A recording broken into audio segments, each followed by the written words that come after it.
তো হ্যালো বন্ধুরা, আপনারা সবাই কেমন আছেন? আশা করছি আপনারা সবাই ভালো আছেন। আজকে আমরা এক্সপ্লেন করতে চলেছি the 7 deadly sins season 4 part 3। ভিডিওটা শুরু করার আগেই বন্ধুরা আমি জানিয়ে দিতে চাইছি যে আপনাদের জন্য একটা খবর আছে। সেটা হচ্ছে আপনারা তো আজকে তো এই ভিডিওটা দেখতেই পাবেন। এছাড়াও আপনাদের আরেকটা নতুন অ্যানিমেশনের ভিডিও আমি আপনাদের আজকে দিতে চলেছি বোনাস হিসেবে। কারণ আপনাদের মধ্যে অনেকেই বলছিলেন যে ভাই এবার একটা নতুন নিউ অ্যানিমেশন নিয়ে এসে এক্সপ্লেন করুন। ওয়েল আপনাদের জন্য সেই অ্যানিমেশন আমি নিয়ে চলে এসেছি, কিন্তু সেটা একটা বোনাস অ্যানিমেশন এবং সেটা আপনি কোথায় পাবেন সেটা আমি সবকিছু ভিডিওর লাস্টে বলবো। আপাতত আজকের ভিডিওটাকে শুরু করা যাক। তাহলে গতবারে আমরা দেখেছিলাম মেলাস্কেলা হঠাৎ মাত্র একটা বিশাল বড় সাপের রূপ ধারণ করেন 7 ডেডলি সিনসের সামনে এবং তাদের উপরে যেই অ্যাটাক করে বানকে নিয়ে চলে যেতে থাকে, ঠিক তখনই আমরা দেখতে পাই এলেন তাকে বাঁচিয়ে নেয় একটা নতুন পাওয়ারের সাথে। ঠিক তখনই আমরা দেখতে পারি এলিজাবেথ, যে কিনা তার গডেস পাওয়ার দিয়ে এমন একটা শক্তিশালী পিউরিফিকেশন ম্যাজিক করে দেয় যার জন্য আমরা দেখতে পারি শক্তিশালী মেলাস্কিউলা যে কিনা একটা ছোট্ট দুর্বল সাপে পরিবর্তন হয়ে যায়। ঠিক একই সাথে আমরা অন্যদিকে দেখতে পাই মেলিওডাস, যে কিনা মেলাস্কিউলার সব থেকে ডেঞ্জারাস এবং খতরনাক ম্যাজিকটাকে ভেঙে বাইরের দিকে চলে আসছে, যেটাকে ভাঙা শুধুমাত্র ডিমন কিং এর দ্বারাই সম্ভব। সেটা কি মেলিওডাস সম্ভব করে দাঁড়িয়েছে, কিন্তু এর একটা মাইনাস পয়েন্ট ছিল। সেটা হলো মেলিওডাস তার পাওয়ারটা অত্যন্ত ব্যবহার করার জন্য তার সমস্ত ইমোশন মুছে যায় এবং এর সাথে তার ডেভিল পাওয়ারটা আবার অ্যাওয়াকেন হয়ে যায়, মানে আবার জেগে যায়। কিন্তু আমরা এটাও দেখতে পারি যে দ্য 7 ডেডলি সিনসের সব থেকে শক্তিশালী যোদ্ধা অ্যাসকানর ওকে আটকানোর জন্য ওরই সামনে দাঁড়িয়ে যায়। কিন্তু অ্যাসকানর মেলিওডাসকে যতটা হালকাভাবে নিচ্ছিল, মেলিওডাস ততটা হালকার যোদ্ধা ছিল না। সে অ্যাসকানরের অবস্থা তো খারাপ করতেই থাকে এবং এরই সাথে তার অজান্তে তার পেটে নিজের তলোয়ারটাকে ঢুকিয়ে ভাড় করে রেখে দেয়। এরপরে আজকে আমরা জানতে পারবো, আমরা দেখতে পারি অ্যাসকানরের তলোয়ারটা যেটা কিনা মাটির উপরে পড়ে যায় এবং আমরা এরই সাথে দেখতে পারি মেলিওডাস তার তলোয়ারটাকে আরো বেশি জোরে তার পেটে ঢোকাতে থাকেন। এমনকি এর ব্যথার জন্য অ্যাসকনরের মুখ থেকে রক্ত বমি বেরিয়ে আসতে থাকে। 7 ডেডলি সিনসের সমস্ত সদস্যরা যারা কিনা অ্যাসকনরের জন্য খুবই চিন্তা করতে থাকে।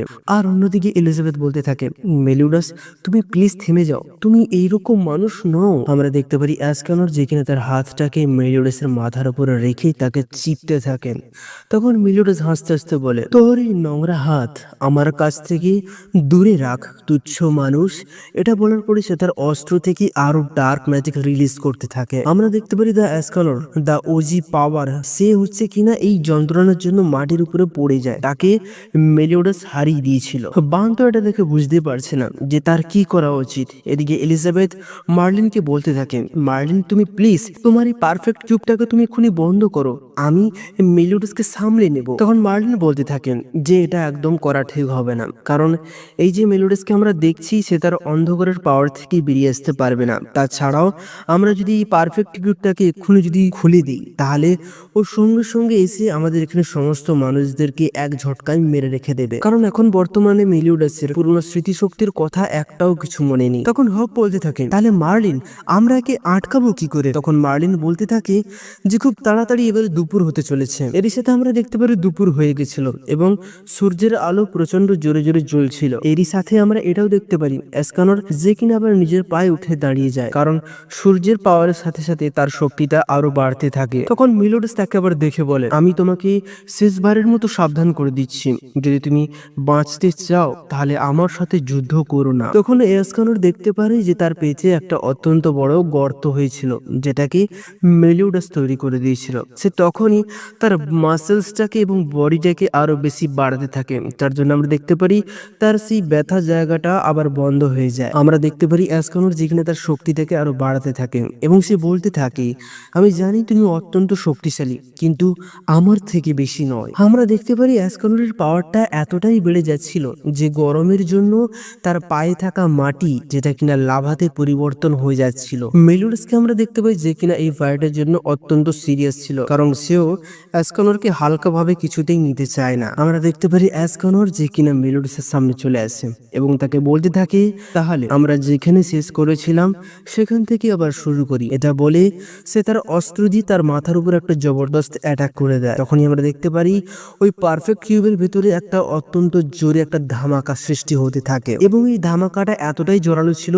যে বাইরে কম্পন হতে থাকে, যে কম্পনটা 7 ডেডলি সিনসের সমস্ত মেম্বাররা অনুভব করতে পারছিল। কিন্তু কিছুক্ষণ পরে আমরা দেখতে পারি মেলিওডাসের একটা জবরদস্ত ঘষি অ্যাসকনরের পেটে খুবই জোরে লাগে যেটাকে দেখে সেভেন ডেডলি সিন্সের সমস্ত মেম্বাররা একদম অবাক হয়ে যায়। আমরা দেখতে পারি এসকনর এতটা শক্তিশালী হওয়ার পরেও সে মেলিওডাসের একটা ঘুষি খেয়ে নিজের পায়ে দাঁড়িয়ে থাকতে পারে না। সে মাটির উপরে হামাগুড়ি দিয়ে পড়ে যায়, আর মেলিওডাস তার মাথার উপরে পাটা রেখে তাকে বলে যে এসকনর এখনো কিছু পাল্টায়নি, তুমি যেরকমটা দুর্বল ছিলে এখনো সেরকমটা দুর্বল তুমি আমার কাছে আছো। হক তো চিল্লিয়ে বলতে থাকেন, আরে এসকনর এতটা পাওয়ারফুল হওয়ার পরেও সে মেলিওডাসকে টক্কর দিতে পারছে না, তাহলে এটা কি করে সম্ভব? আমরা মেলিওডাসকে আটকাবো কি করে? তখন গৌথার বলতে থাকেন, এতে আমাদের কিছু করার নেই, কারণ এসকনরের এখন যে পাওয়ার লেভেলটা আছে সেটা হচ্ছে 1,14,000, আর আমাদের ক্যাপ্টেন মেলিওডাসের এখন যে পাওয়ারটা আছে সেটা হচ্ছে 1,42,000, যেটা কিনা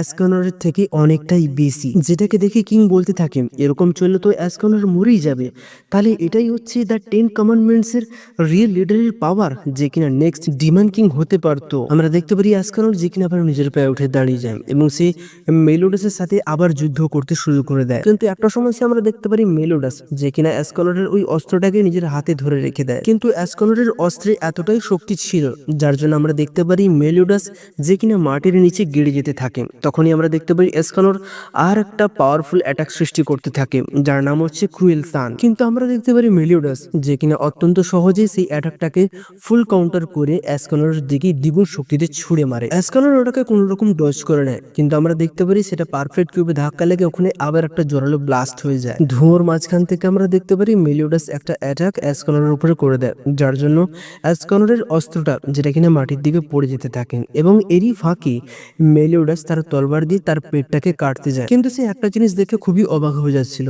আর সেটা ছিল তার অস্ত্রটা এসকনরের পুরো বডিটাকে কাটতেই পারেনি, সাইড থেকে একটা জায়গায় গিয়ে আটকে রয়ে যায়, ঠিক যেমনটা গার্ল্যান্ডের সময় হয়েছিল। আমরা দেখতে পারি এসকনর এবারে সে আর অস্ত্র না, নিজের হাত দিয়ে একটা জোরালো ঘুষি মেলিওডাসের মুখের উপরে মেরে দেয়। আমরা দেখতে পারি মেলিওডাস যে কিনা সেও একটা ঘুষি মুখের উপরে মারে, কিন্তু তার ঘুষিটা এতটাই শক্তিশালী ছিল যে এসকনর পুরো পারফেক্ট কিউবে একদম বলের মতো, ফুটবলের মতো এদিক ওদিক ড্রপ খাচ্ছিল। তখন মেলিওডাস বলতে থাকেন, তোমার সাথে ফাইট করে আমার খুবই মজা এলো, একটা মানুষ হিসেবে তুমি অনেকটাই শক্তিশালী, তোমাকে মারাটা আমার একদমই ইচ্ছা হচ্ছে না, কিন্তু তবু এটা ছাড়া আমার আর কোনো রাস্তা নেই। ডিয়ানাকে এটা দেখে একদম অবাক হতে থাকে, সে বলতে থাকে, আমরা এই ক্যাপ্টেনকে কি করে আটকাবো? তখন মার্ডেন বলতে থাকে, বেশি না, আর 1 মিনিট ওয়েট করে যাও, কারণ এসকনরের পাওয়ারটা এমনই যে সূর্য যতটাই তার তেজ বাড়াতে থাকবে এসকনরের পাওয়ারটা ততটাই বেশি বাড়তে থাকবে। এখন বাজে পুরো দুপুর 12টা, যখন কিনা সূর্য সব থেকে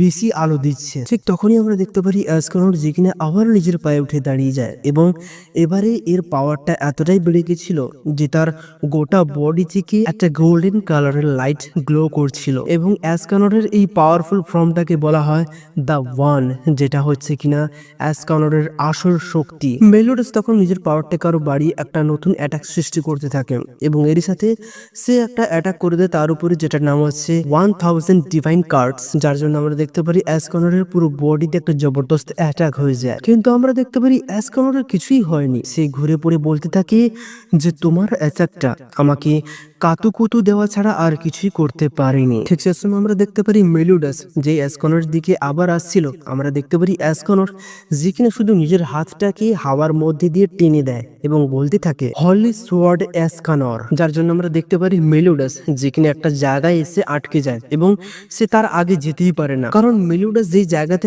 আটকে গিয়েছিল এসকনর সেই জায়গাটাকে নিজের হাত দিয়ে একটা তলবার বানিয়ে দিয়েছিল এবং সেই তলবার দিয়ে সে তার বুকটাকে পুরো এপাড় ওপাড় করে দু চেলা করে কেটে রেখে দেয়, যার জন্য আমরা দেখতে পারি মেলিওডাসের বুক থেকে অনেকটাই রক্ত বেরোতে থাকে। মেলিওডাস তার এই একটা হামলা খেয়ে সে আর নিজের পায়ে উঠে দাঁড়াতে পারে না, সে হামাগুড়িতে নিচের দিকে পড়ে যায়। তখন এসকনর আবার তার সামনে দাঁড়িয়ে যায় এবং তাকে বলতে থাকে, তুমি নিজেকে নিজে ডিমন্সদের গড মনে করো, তাই বলছিলে তুমি, তাই না? এখন কেমন লাগছে একটা সাধারণ মানুষের হাতে নিজেকে হারা অবস্থায় দেখে? আমরা দেখতে পারি মেলিওডাসের নিজের পায়ে উঠে দাঁড়িয়ে থাকার তার আর কোনো সামর্থ্যটুকু নেই, সে মাটির উপরে অজ্ঞান হয়ে পড়ে যায়। তখন আমরা দেখতে পারি সেভেন ডেডলি সিনস এর সমস্ত সদস্যরা মেলিওডাসের এই বডিটাকে নিয়ে তাদের বেসে নিয়ে যাওয়ার সিদ্ধান্ত নেয় এবং মেলিওডাসকে ঠিক করার একটা চিন্তা ভাবনা নেয়। অন্যদিকে আমরা দেখতে পারি এসকালর, সে হচ্ছে মাটির উপরে শুয়ে পড়েছিল, কারণ মেলিওডাসের সাথে যুদ্ধ করতে করতে তারও অবস্থা একদম খারাপ হয়ে গেছিল। কিন্তু আমরা দেখতে পারি মেলিওডাস, যার ওই ব্যথা জায়গাটা আবার হিল হয়ে যায় এবং এরই সাথে সে বারবার নিজের জ্ঞানে ফিরে আসছিল, কিন্তু মার্লিন তাকে বারবার মায়া জালে আবার অজ্ঞান করে ফেলে দিচ্ছিল। ঠিক তখনই মার্লিন এটা সিদ্ধান্ত নেয় যে মেলিওডাসকে সে একটা পারফেক্ট কিউবের মধ্যে বন্দি রেখে দেবে। তখন এলিজাবেথ এটা বাহানা ধরে যে সে হচ্ছে মেলিওডাসের সাথেই থাকবে। তখন মার্লিন আর কি করতে পারে, তখন সে একটা পারফেক্ট কিউবের ভেতরে এলিজাবেথ আর মেলিওডাস দুজনকেই রেখে দেয়। এদিকে আমরা দেখতে পারি জেলডোরিস যেখানে একটা তরবারকে তোলার চেষ্টা করছিল, যেটা ছিল দ্য হলি সোয়ার্ড এক্সক্যালিবার, কিন্তু জেলডোরিস এই তরবারটাকে নিজের হাতে তার ডিমনিক পাওয়ার দিয়েও তুলতে পারছিল না, কারণ এই তরবারটা এতটাই বেশি শক্তিশালী ছিল তাই জন্য। ঠিক তখনই আমরা দেখতে পারি জেলডোরিসের সামনে ডিমন কিং চলে আসেন এবং সে বলতে থাকে খুব তাড়াতাড়ি একটা নতুন ডিমন কিং আসতে চলেছে। তোমার দাদা মেলিওডাস সে নিজের জ্ঞানটাকে আবার ধীরে ধীরে ফিরে পাচ্ছেন। আমার এটা আদেশ যে তাড়াতাড়ি তুমি আর 10 কমান্ডমেন্টস সবাই মিলে মেলিওডাসকে আবার ফিরিয়ে নিয়ে আসো। আমরা দেখতে পারি জেলডোরিস যে কিনা এই কথাটা শুনে ততটা খুশি ছিল না, কারণ নেক্সট ডিমন কিং হিসেবে সে নিজেকেই তার যোগ্য বলে ভাবছিল। যদি এখন মেলিওডাস আবার ফিরে আসে তাহলে তার এই আশাটা আর পূর্ণ হবে না। আমরা দেখতে পারি জেলডোরিস যে কিনা 10 কমান্ডমেন্টসকে আবার ডাকতে থাকে যাতে তারা গিয়ে মেলিওডাসকে আবার ফিরিয়ে নিয়ে আসতে পারে, কিন্তু জেলডোরিসের এই ডাকে কেউই সাড়া দিচ্ছিল না, কারণ মেলাস্কিলা আর গালান সমেত যে সমস্ত বাকি যে খারাপ ডিমন্সরা ছিল তারা তো অলরেডি মরে গেছে, আর ডেরিয়াই আর মন্সফিট এরা দুজনে ভালো হয়ে গেছে, আর বাকি রইল ড্রোল আর গ্লক্সিনিয়া। তারাও এখন সিদ্ধান্ত নিয়ে নিয়েছে যে তারা 10 কমান্ডমেন্টস বা ডিমনের সাথে আর সাথ দেবে না। আমরা দেখতে পারি জেলডোরিসের সামনে তখন আরো দুটো ডিমন চলে আসছে, যাদের মধ্যে একজনের নাম ছিল চ্যান্ডলার আর একজনের নাম ছিল কিউজ্যাক। ঠিক তখনই আমরা দেখতে পারি যে লোকটা জেলডোরিসকে সম্মান জানাচ্ছিল তার নাম ছিল কিউজ্যাক, এবং এরই সাথে সে ছিল জেলডোরিসের পুরনো মাস্টার। এবং কিউজ্যাকের পাশে যে আরেকজন যে বুড়ো মতো ডিমন ছিল যার হাতে একটা লাঠি ছিল তার নাম হচ্ছে চ্যান্ডলার, এবং এ হচ্ছে মেলিওডাসের মাস্টার ছিল। তখন জেলডোরিস তাদের সামনে এসে বলে যে আমার বাবা ডিমন কিং এটা অর্ডার দিয়েছে যে মেলিওডাসকে আবার ফিরিয়ে আনার জন্য, যেটা শুনেই চ্যান্ডলার খুবই খুশি হতে থাকেন এবং সে তখনই সেখান থেকে উড়ে যেতে থাকে মেলিওডাসকে নিয়ে আসার জন্য। এদিকে আমরা দেখতে পারি সেভেন ডেডলি সিনসের বোরাটস যেটা কিনা ধীরে ধীরে অন্য একটা গন্তব্যের দিকে যাচ্ছিল। ঠিক তখনই আমরা দেখতে পারি হঠাৎ মাত্র দিন দুপুরে যেখানে কিনা পুরো জায়গায় আলোয় আলোকিত ছিল সেই জায়গাটা হঠাৎ মাত্র নিমেষের মধ্যে চোখের পলকে অন্ধকার হয়ে যাচ্ছিল, যেটাকে দেখে মার্লিন তো একদম অবাক। এই হঠাৎ মাত্র দিনের বেলায় এই অন্ধকার কোথা থেকে এলো? তারপর মার্লিন যখন পিছনে ঘুরে তাকায় সে দেখতে পায় যে এলিজাবেথ আর মেলিওডাস যে পারফেক্ট কিউবের ভেতরে ছিল সেই জায়গায় বাইরে থেকে একজন ডিমন তাকে উকি মেরে দেখছিল, আর সেটা আর অন্য কেউ ছিল না, সে ছিল চ্যান্ডলার। এবং মেলিওডাসকে দেখে তার চোখে জল ভেসে যেতে থাকে, কারণ মেলিওডাস তার শুধুমাত্র একটা ছাত্র ছিল না, তার জন্য সে একটা ছেলের মতোও ছিল, যার স্বপ্ন ছিল কিনা মেলিওডাস একদিন ডিমন কিং হবে। এবং সে যখন আবার মেলিওডাসকে দেখতে পায় তাকে দেখে সে তার নিজের ইমোশনটাকে আর কন্ট্রোল করতে পারে না। এরই সাথে চ্যান্ডলার রেগে রেগে বলতেও থাকেন, এলিজাবেথ তুমি একটা পাপী মেয়ে যে কিনা আমাদের মেলিওডাসকে পটিয়ে পাঠিয়ে আমাদের কাছ থেকে চুরি করে নিয়ে চলে গেছিলে, তাই না? আজকে আমি তোমাকে মেরে ফেলে রেখে দেবো। ঠিক তখনই আমরা দেখতে পারি সে তার ছড়ি দিয়ে পারফেক্ট কিউবে একটা ছুঁয়ে দেয়, যার জন্য আমরা দেখতে পারি পারফেক্ট কিউব ওখান থেকে গায়েব হয়ে যায়, যেটা দেখে মার্লিন একদম অবাক হয়ে যায়।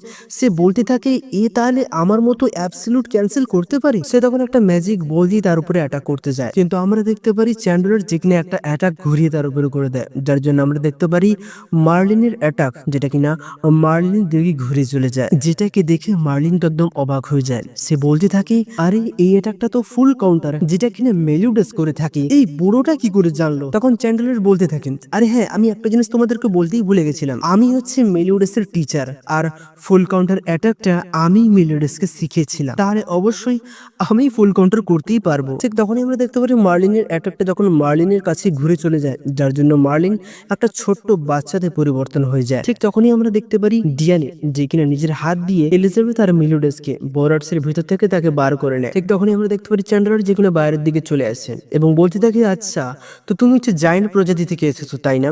আমি তোমাকে একটাই কথা বলবো যে চুপচাপ মেলোরেসকে আমার হাতে তুলে দাও, তাহলে আমি হয়তো তোমাদেরকে এখানে জ্যান্ত রেখে চলে যাব, তোমাদেরকে আমি আর মারবো না। কিন্তু আমরা দেখতে পারি ডিয়ানে যেখানে এই কথাটা একদম অস্বীকার করে দেয় এবং সে বলতে থাকে যে আমি আমার জীবন থাকতে মেলোরেসকে তোমার হাতে কখনোই দেব না। ঠিক তখনই আমরা দেখতে পারি চ্যান্ডেলার যে কিনা আর একটা ম্যাজিক ক্যাস্ট করে দেয় ডিয়ানের উপরে, যার জন্য আমরা দেখতে পারি ডিয়ানে যে কিনা একটা জায়ান্ট ছিল সে একটা নর্মাল মানুষের থেকেও অত্যন্ত ছোট্ট সাইজের হয়ে যায়। এদিকে মার্লিন অ্যাসকনরকে ডাকতে থাকেন, কিন্তু অ্যাসকনরের অবস্থা আগে থেকে অনেকটা খারাপ ছিল মেলিউডাসের সাথে ফাইট করার জন্য, যার জন্য সে আর নিজের জ্ঞানটাকে ফিরেই পাচ্ছিল না। ঠিক দেখতে পারি চ্যান্ডেলার যেখানে তখন আর একটা ম্যাজিককে ক্যাস্ট করতে থাকেন। এর সাথে আমরা দেখতে পারি আকাশ থেকে যেমন অজস্র পরিমাণে বৃষ্টি নেমে আসে, কিন্তু বৃষ্টির জায়গায় আমরা দেখতে পাচ্ছি মিটিয়র্স মানে উল্কাপিণ্ড নিচের দিকে পড়তে থাকে এবং এতটাই ধামাকা সৃষ্টি হচ্ছিল যে বোরহার্টস তার ফাঁক থেকে কোনো রকম ভাবে বেঁচে বেঁচে যাচ্ছিল। এবারে উল্কা বৃষ্টি যখন থেমে যায় তখন আমরা দেখতে পারি গৌথার আর কিং মিলে তাদের দুজনের পাওয়ার দিয়ে একটা কম্বিনেশন অ্যাটাক তৈরি করে নেয়, যেটা কিনা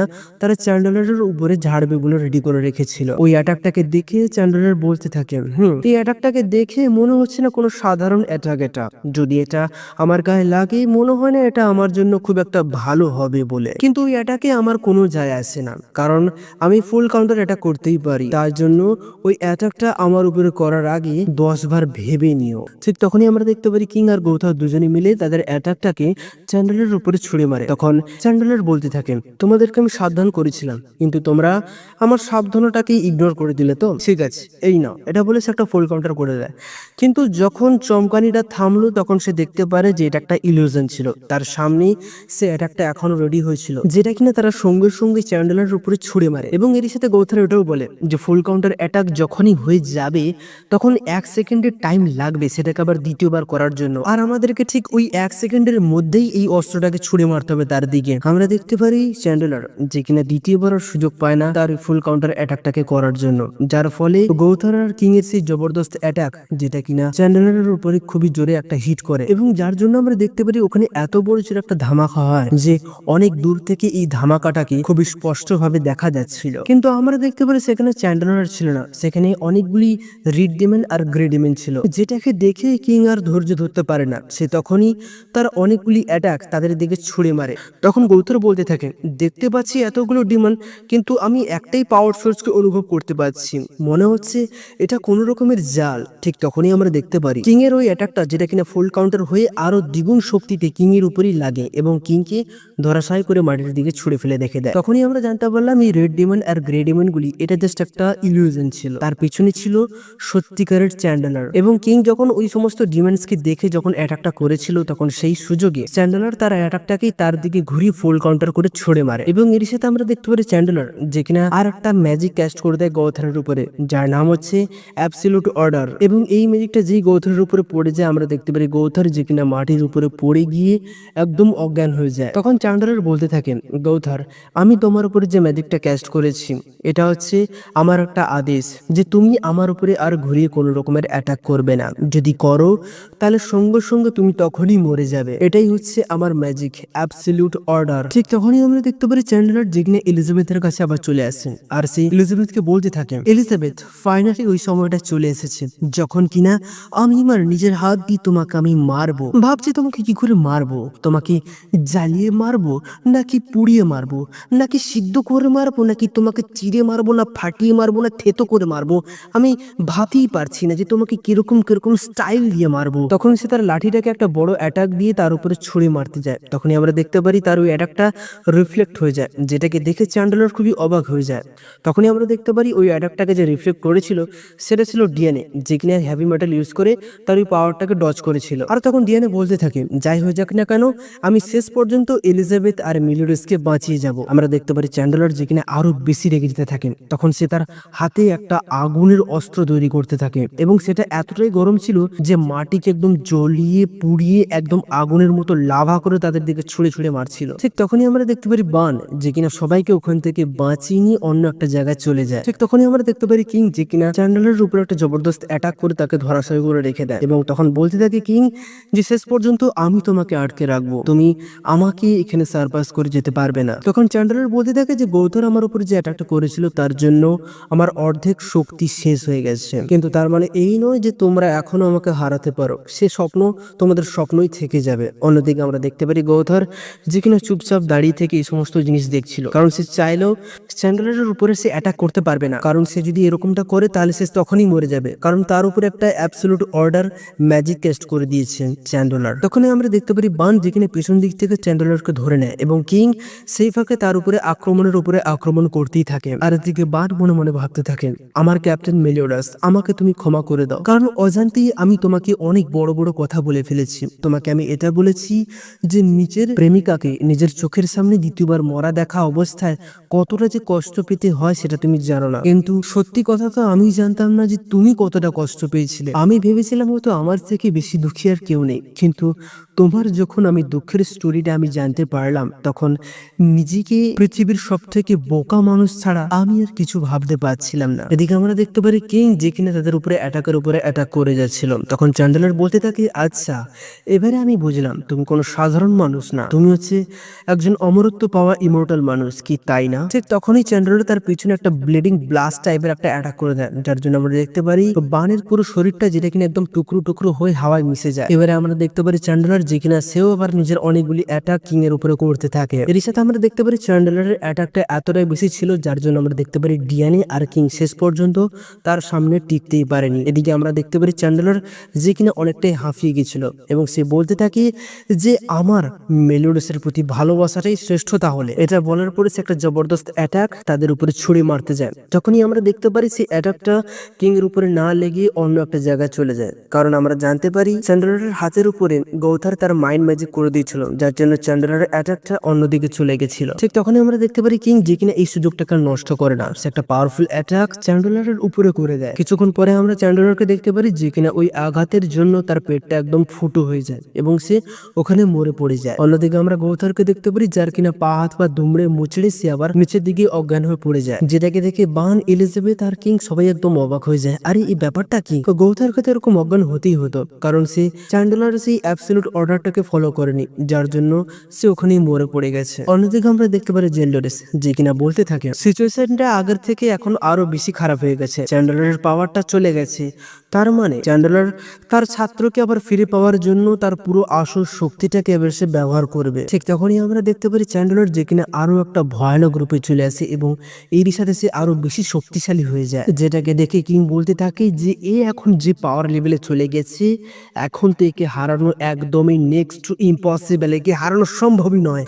ঠিক তখনই আমরা দেখতে পারি চ্যান্ডেলার যে কিনা তার লাঠির ভিতর থেকে একটা খুবই বড় তলোয়ারকে বার করে নেয়। আমরা দেখতে পারি কিং যা কিনা তার উপরে অনেকগুলি অ্যাটাক করতে থাকে এবং এর সাথে সে বান আর সবাইকে বলতে থাকে, বান তুমি সবাইকে নিয়ে এখান থেকে চলে যাও, আমি এখানে থেকে চ্যান্ডেলারকে আটকানোর চেষ্টা করছি। এই কথাটা শুনে কেউ রাজি হতে চায় না, তারা বলতে থাকে যে কিং আমরা তোমাকে এখানে একা ফেলে রেখে কিছুতেই যাব না। এর সাথে আমরা দেখতে পারি চ্যান্ডেলার যে কিনা একটা জবরদস্ত অ্যাটাক তাদের উপরে করে দেয় এবং এর সাথে আমরা দেখতে পারি পুরো মাটি একদম ফেটে দুধ চেলা হয়ে যায় এবং সেটা এতটাই গভীর হয়েছিল যে মাটির ভেতর থেকে গরম গরম লাভা দেখা যাচ্ছিল। ঠিক তখনই আমরা দেখতে পারি যে ওই অ্যাটাকটা লাগানোর আগেই একটা ফুল যে কিনা বরহার্টসকে নিয়ে ওখান থেকে হাওয়াতে উড়িয়ে নিয়েছিল এবং এটা যে করেছিল সে ছিল গ্লক্সিনিয়া। তার মানে গ্লক্সিনিয়া আর ড্রোল দুজনে মিলে ওখানে চলে এসেছিল সেভেন ডেডলি সিন্সের সমস্ত সদস্যদেরকে বাঁচানোর জন্য এবং তারই সাথে ড্রোল আর গ্লক্সিনিয়া এটা বলতে থাকে যে সেভেন ডেডলি সিন্সের সমস্ত সদস্যরা তোমরা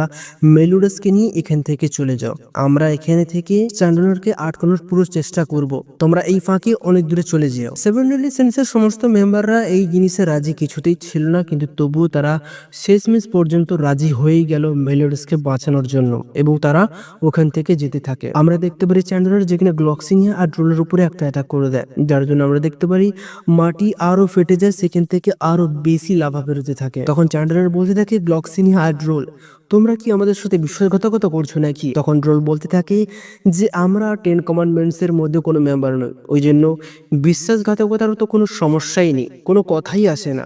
আমরা দেখতে পারি গ্লক্সিনে যেখানে তার একটা মনস্টারকে ওখানে সামন করে নেয় এবং তার ডাঙ্ক দিয়ে চ্যান্ডেলারের পিঠে ইনপুট করে দেয়, যার জন্য আমরা দেখতে পারি চ্যান্ডেলার অনেকটা আঘাত পেতে থাকে, কিন্তু বীজটাকে ঢোকার আগেই সে তাকে ভেঙে তাকে কেটে রেখে দেয় এবং এরই সাথে সে এমন একটা হামলা করে যে আমরা দেখতে পারি গ্লক্সিনের পেটটাকে একদম দুচেলা করে সে রেখে দেয়। আমরা দেখতে পারি ড্রোল যেখানে একটা ঘষি চ্যান্ডেলারের উপরে মারলেও তবুও চ্যান্ডলার তার অস্ত্র দিয়ে এমন একটা আঘাত করে যে আমরা দেখতে পারি ড্রোলের হাত ফাত কেটে একদম সে নিচের দিকে পড়ে যেতে থাকে। ঠিক তখনই আমরা দেখতে পারি চ্যান্ডলার যেখানে এতেই থামে না, সে ড্রোলের পিছনে এসে যায় এবং তার পিঠ থেকে তরবারটা ঢোকায় এবং বুক থেকে ফাটিয়ে বার করে রেখে দেয়। এবং এরই সাথে ফেয়ারিকিং প্রজাতি এবং জায়ান্ট প্রজাতির প্রথম রাজা গ্লক্সিনি এবং ড্রোলের মৃত্যু ওইখানেই হয়ে যায়। চ্যান্ডলারকে আমরা দেখতে পারি যেখানে তাদের দুজনকে মারার সাথে সাথেই সে আবার উড়ে যেতে থাকে সেভেন ডেডলি সিন্সের কাছে। এদিকে সেভেন ডেডলি সিন্সের সমস্ত সদস্যরা তার সেই পাওয়ারটাকে অনুভব করে নিতে পারে যে চ্যান্ডলার অত্যন্ত শীঘ্রই তাদের কাছে আর কিছু মুহূর্তেই পৌঁছে যাবে। তারপর সেভেন ডেডলি সিন্সের সমস্ত মেম্বাররা যখন বাইরে আসে এবং তারা একটা জিনিস দেখে একদম অবাক হয়ে যায়,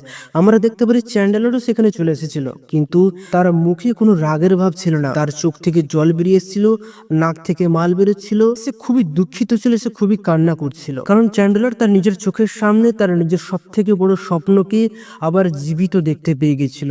মানে মেলিওডাস সে তার আবার নিজের পায়ে দাঁড়িয়ে যায় এবং সে তার নিজের জ্ঞানটাকে ফিরে পায় এবং সে এলিজাবেথকে তার কোলে ধরে রেখেছিল।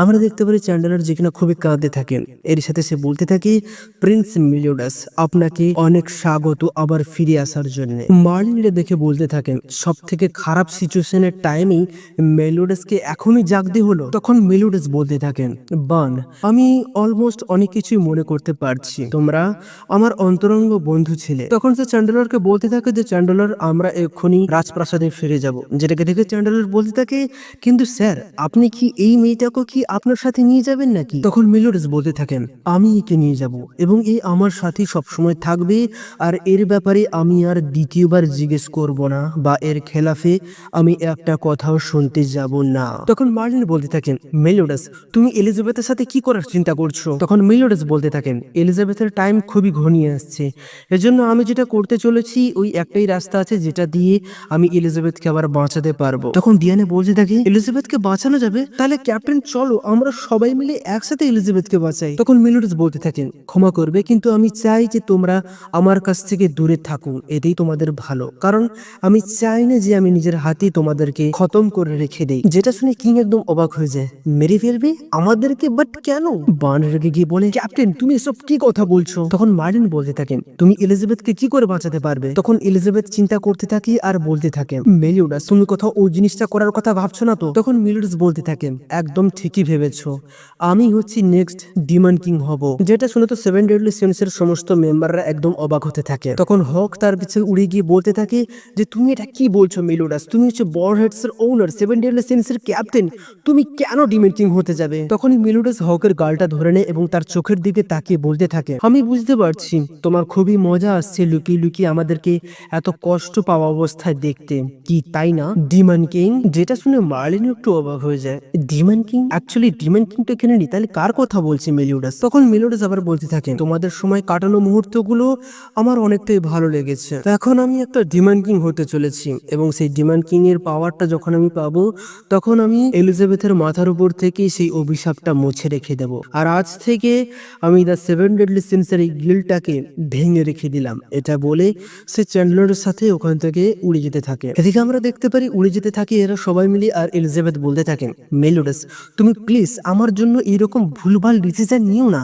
তখন মেলিওডাস বলতে থাকেন, এলিজাবেথ যাই হয়ে যাক না কেন কিন্তু আমি তোমাকে বাঁচিয়েই ছাড়বো। এদিকে আমরা দেখতে পারি সেভেন ডেডলি সিন্সের সদস্যরা একদম মন উদাস হয়ে ভেতরের দিকে বসেছিল। তখন হক বলতে থাকেন, মার্লিন আমি এটা বুঝতে পারছি না মেলিওডাস তখন আমাকে দেখে ডিমন কিং কেন বলছিল? তখন মার্লিন বলতে থাকে, হক তুমি একবার আমার কাছে আসো তো, আমি একটা জিনিস দেখতে চাই। এটা বলে সেই হকের চোখে যেই তাকায় তখন সে একটা জিনিস দেখে সে খুবই অবাক হয়ে যায় এবং সে বলতে থাকে, হক তোমার চোখটা তো পুরগোটরির সাথে কানেক্ট হয়ে আছে এবং ওই পুরগোটরির মধ্যেই আমাদের ক্যাপ্টেন মেলিওডাসের ইমোশন ওখানে লুকিয়ে আছে। তখন বান বলতে থাকেন, ওই মার্লিন এটার মানেটা কি? আমাদের ক্যাপ্টেন মেলিওডাসের মেমোরি পুরগোটরির মধ্যে আছে আর হকের চোখের সাথে তার কানেকশন মানেটা কি? তখন ডিয়ানা বলতে থাকে, তাহলে আমরা ওয়েট করছি কেন? হকের মধ্যে দিয়ে আমরা পুরগোটরির ভিতরে ঢুকে যাই আর গিয়ে সেখান থেকে আমরা ক্যাপ্টেনের মেমোরিটাকে নিয়ে চলে আসি। তখন মার্লিন বলতে থাকেন, এই কথাটা বলতে যতটা সহজ ততটা করা সহজ নয়। আমি শুধুমাত্র এমন একজন লোককেই জানি যে কিনা এই পুরগোটরিতে ঢুকেছিল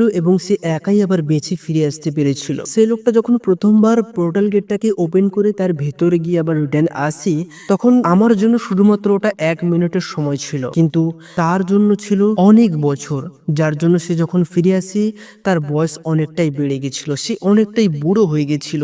সে লাঠি নিয়ে কোনো রকম নিজের পায়ে দাঁড়িয়েছিল। তখন সে আমার সামনে তার শেষ নিঃশ্বাস নেওয়া পর্যন্ত সমস্ত কিছু ঘটনা আমাকে খুলে বলল যে পুরগটরি এমন একটা জায়গা যেখানে কিনা বিষাক্ত গ্যাস সবসময় ছড়াছড়ি হয়ে আছে, জ্বলন্ত লাভা সেখানে সবসময় জল করছেন, একটা ভুল আর তুমি তার মধ্যে তলিয়ে যেতে পারো। আর এসব যদি আমরা ছেড়েও দিই তবুও সেখানে এত বড় বড় দানব এবং মনস্টাররা তারা একে অপরের সাথে যুদ্ধ করছে যে তুমি তাদের মাঝখানে কখন পিছিয়ে মরে যাবে তারও কোনো ঠিক ঠিকানা নেই। আর এসব যদি আমরা বাদও দিয়ে দিই তাহলে সেখানে রাজ করে ডিমন কিং, যে কিনা যে কোনো মুহূর্তে ওই জায়গায় চলে আসতে পারে, কারণ ওই জায়গাটাকে যে বানিয়েছিল সে আর কেউ না, সে হচ্ছে ডিমন কিং নিজেই। তখন সেভেন ডেডলি সিন্সের সমস্ত মেম্বাররা একদম হতাশ হয়ে যায়। তারা কোনো রাস্তায় খুঁজে পাচ্ছিল না যে মেলোডাসের সেই পুরনো ইমোশনটাকে আবার ফিরিয়ে আনার।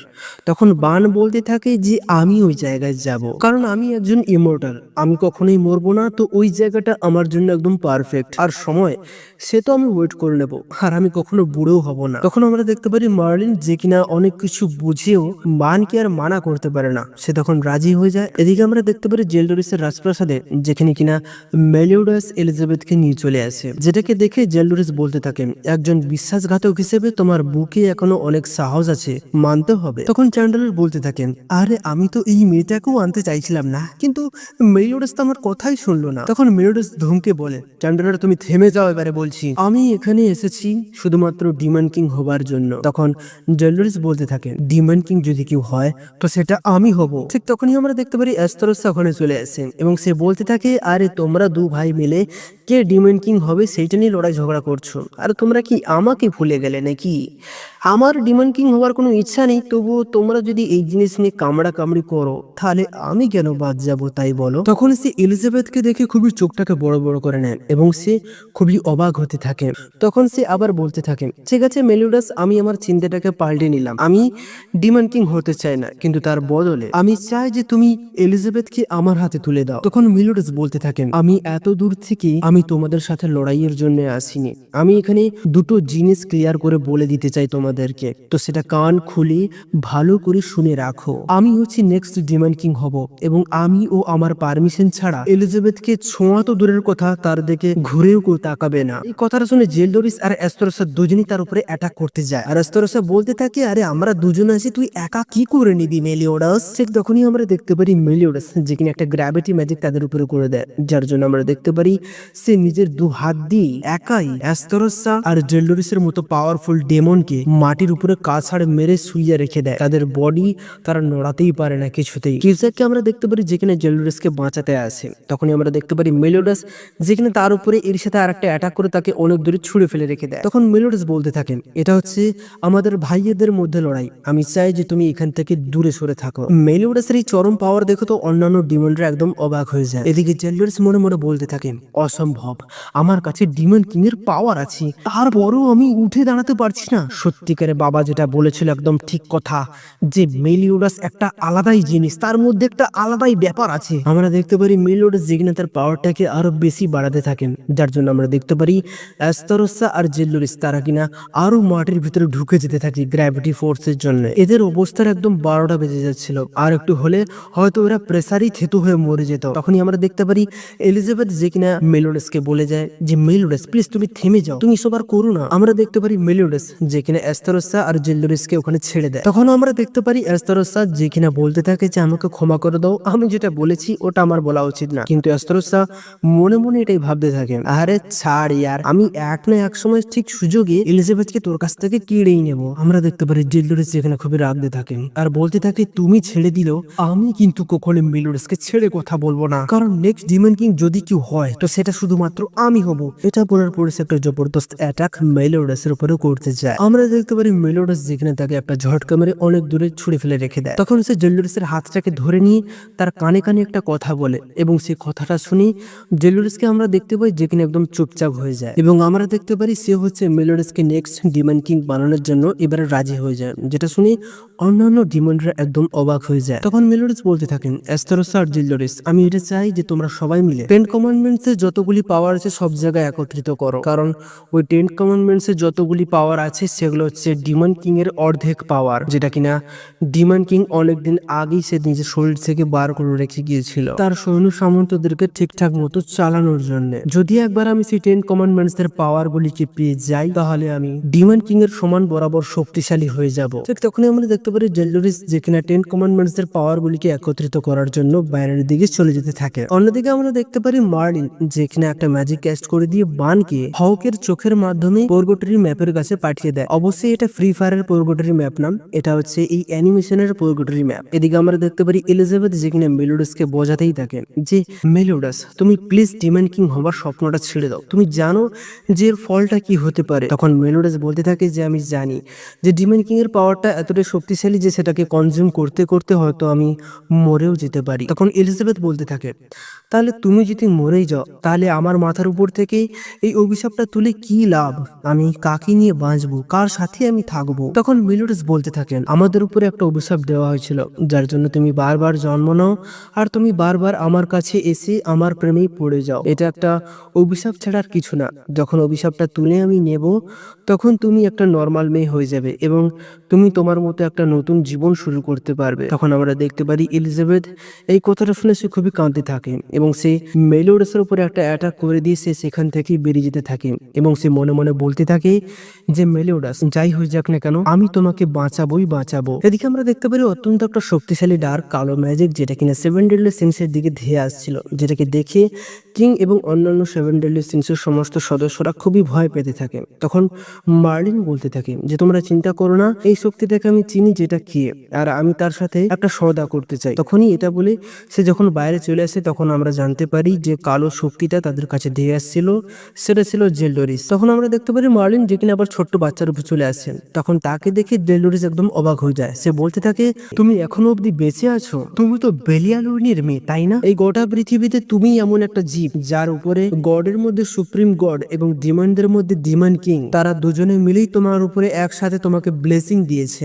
যেটা শুনে তো ডিয়ানার কিং একদম অবাক। কি মার্লিনের পাওয়ারটা এতটাই বেশি নাকি যে নিজে থেকে ডিমন কিং আর সুপ্রিম গড তারা দুজনে মিলে নিজেদের পাওয়ার তাকে দিয়েছে? তখন মার্লিন বলতে থাকে জেলডোরিস চলো আমরা একটু অন্য জায়গায় কি কথা বলি। এটা বলে তারা দুজনে ওখান থেকে উড়ে যেতে থাকে। এদিকে আমরা দেখতে পারি গিল থান্ডারের প্রেমিকা মার্গারেট যে কিনা ড্রেফার্স আর হ্যান্ডারউইক্সের সাথে একটা ট্রাভেলে বেরিয়েছিল কিছু ডিমন্সকে মারার জন্য এবং মার্গারেট এমন একটা স্ট্যাচুর কাছে চলে আসে যে স্ট্যাচুটা তাকে বলছিল যে তোমার মতো বডি আমার একটা দরকার ছিল, আমার আত্মাটা তোমার মধ্যে যদি যায় তাহলে যে কোনো ডিমান্ডকে আমি মারতে পারি, তার বদলে আমি তোমার যে কোনো একটা ইচ্ছা পূরণ করতে পারি। তখন মার্গারেট বলেছিল যে আমার প্রেমিকা গিল থান্ডার সে এখন কোথায় আছে সেটা আমি জানি না, আমি চাই যে তুমি তাকে আবার ফিরিয়ে নিয়ে আসো আমার কাছে। তখন আমরা দেখতে পারি স্ট্যাচুটা এই কথাতে রাজি হয়ে যায় এবং সে তার নিজের আত্মাটাকে মার্গারেটের বডির উপরে কবজা করে নেয় এবং যে এই বডিটাকে কবজা করেছিল সে ছিল ফোর্ক আর্ক এঞ্জেলস এর মেন লিডার লুডোশিয়াল। অন্যদিকে আমরা দেখতে পারি ভিভিয়ান যে কিনা গিল থান্ডারকে অন্য একটা জায়গায় বন্দি করে রেখেছিল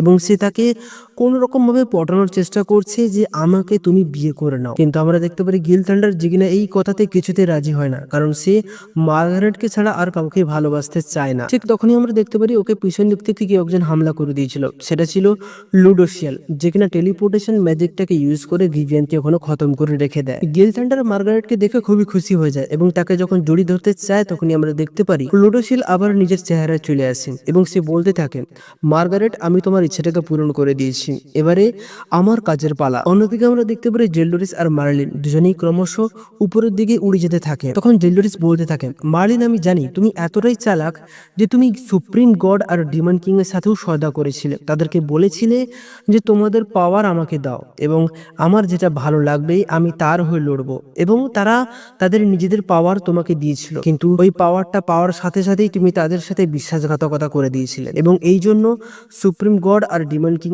এতটাই রেগে গিয়েছিল যে বেলিয়ালুনের রাজ্যটাকে তারা এক নিমেষের মধ্যে ভেঙে ধ্বংস করে দিয়েছিল। কিন্তু তোমার মধ্যে তাদের সেই চরম পাওয়ারটা ছিল যার জন্য তুমি ওখান থেকে পালিয়ে যেতে সাকসেসফুল হয়েছিলে এবং তারপর থেকে তারা তোমাকে কখনো খুঁজেও পায়নি। আমি জানি না এবার তুমি কি প্ল্যান করছো, কিন্তু যাই করো না কেন আমি জাস্ট এটাই একটা কথা বলবো যে তোমার হাতে যে মেলাস্কিউলা আছে সেটাকে আমার হাতে তুলে দাও, তাহলে আমি এখানে আর কোনো লড়াই ঝগড়া না করে চুপচাপ এখান থেকে চলে যাব। তখন মার্লিন বলতে থাকেন ঠিক আছে আমার একটা রিকোয়েস্ট তোমাকে রাখতে হবে, তার বদলে আমি মেলাস্কিউলাকে তোমার হাতে তুলে দেবো। আমি চাই যে তুমি ক্যামলেট রাজ্যে রাজ্যকে ফ্রি করে দাও এবং ওখানে যতগুলো দৈত্য যেন আছে তাদেরকে এটা অর্ডার করে দাও যে তারা যেন অন্যান্য মানুষদের উপরে হামলা না করে। তখন জেলডরিস মার্লিনের এই কথাটাকে চুপচাপ মেনে নেয়। তখন জেলডরিস বলতে থাকেন, তোমার প্রমিসটা আমি রেখে দিয়েছি, এবার তোমার পালা, মেলাস্কুলোকে আমার হাতে তুলে দাও চুপচাপ। তখন মার্লিন একটু টাইমটাকে নষ্ট করতে থাকেন আর সে বলতে থাকে, ঠিক আছে আমি দেবো, কিন্তু আমার কাঁধটা না একটু ব্যথা ব্যথা করছে,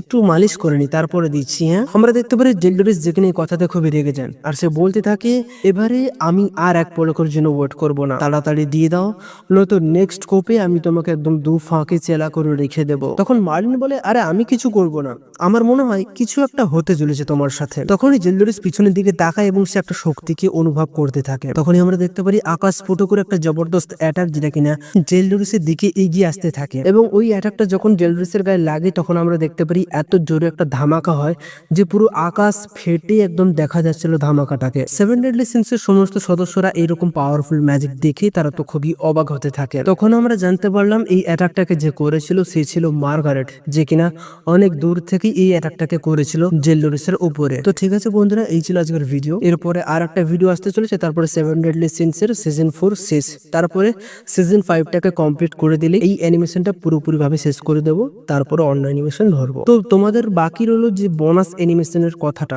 যেটাকে আমি ভিডিওর আগেই বলেছিলাম, সেটা হচ্ছে আমার আর একটা চ্যানেল আছে যেটাকে কিনা আমি অনেক দিন আগেই খুলে রেখেছিলাম এবং সেখানে আমি একটা নতুন বাংলা অ্যানিমেশন আমি আপলোড করেছি যার নাম হচ্ছে the god of high school. ওই অ্যানিমেশনটা খুবই ভালো, খুবই সুন্দর এবং ওটার দুটো পার্ট আমি ছেড়ে দিয়েছি আর ওই দুটো পার্টই আমি তার পুরো অ্যানিমেশনটাকে কমপ্লিট করে রেখে দিয়েছি। মানে ওই অ্যানিমেশনটা তোমরা পুরোপুরি দেখতে পাবে, ওর মধ্যে কোনো শেষ বা খাপ ছাড়া কিছু নেই, ওই অ্যানিমেশনটা তোমরা পুরোই দেখতে পাবে। দুটো এপিসোডে আমি ডিভাইড করে রেখে দিয়েছি। তো ওই চ্যানেলের লিঙ্কটা আমি আমার এই ভিডিওর নিচে ডিসক্রিপশনে আমি দিয়ে দেবো, ঠিক আছে? আমার ওই চ্যানেলের নাম হচ্ছে SPNE এক্সপ্লেনার, ঠিক আছে? ওই লিঙ্কে ক্লিক করো, চ্যানেলে যাও এবং তোমরা দেখতে পাবে দুটো ভিডিওকে, পার্ট 1 দেখবে, পার্ট 2 দেখবে, দেখলেই পুরো অ্যানিমেশনটা কমপ্লিট হয়ে যাবে। তোমরা দেখে বলো যে ভিডিওটা কেমন লেগেছে। তোমাদের যদি ভিডিওটা ভালো লেগে থাকে তাহলে অবশ্যই ওই চ্যানেলটাকে সাবস্ক্রাইব করে নিও প্লিজ বন্ধুরা, তোমার সাপোর্ট আমার খুবই চাই। এই ভিডিওটা শেষ হওয়ার পরেও এখনো অবধি দাঁড়িয়ে দাঁড়িয়ে আমার ভাষণ যারা শুনছে আমি জানি তারা আমার একদম ডাইহার্ট ফ্যান্স এবং তারা আমাকে খুবই ভালোবাসে এবং তারা আমাকে খুবই সাপোর্ট করে এবং আমি এটাও জানি যে তারা আমার ওই চ্যানেলে যাবে, তারা ভিডিওটাকে দেখবে এবং লাইক করবে এবং সাবস্ক্রাইবও করবে। তার জন্য তোমাদেরকে অনেক অনেক থ্যাংক ইউ এবং ধন্যবাদ বন্ধুরা তোমাদের এই সাপোর্টের জন্য। তো ঠিক আছে বন্ধুরা, যদি আজকের ভিডিওটা তোমরা দেখে নিয়েছো আর তোমাদের হাতে যদি এখনো টাইম থাকে তাহলে তোমরা ওই ভিডিওটা দেখে আসতে পারো। আর এবার থেকে ওই চ্যানেলেও ভিডিও আপলোড হবে আর এই চ্যানেলে যেরকম করে সপ্তাহে দুটো ভিডিও আপলোড হচ্ছিল সেটা তো অবশ্যই হবে। এটা ভেবো না যে এতে আবার ভিডিও ছাড়া কম করে দেবো, না, এতে যেরকম দুটো ভিডিও ছাড়তাম সেটা রেগুলার হিসেবেই আসবে দুটো ভিডিও করে, শুধু ওই চ্যানেলে আমি এক্সট্রা করে আরো ভিডিও ছাড়া শুরু করে দেবো। তো ঠিক আছে বন্ধুরা, যদি তোমাদের এই ভিডিওটা ভালো লেগে থাকে তাহলে ভিডিওতে একটা লাইক, চ্যানেলটাকে সাবস্ক্রাইব আর একটু কমেন্ট করে দিও, ঠিক আছে বন্ধুরা? তাহলে আজকের জন্য এইটুকুনি, দেখা হচ্ছে আবার পরের ভিডিওতে।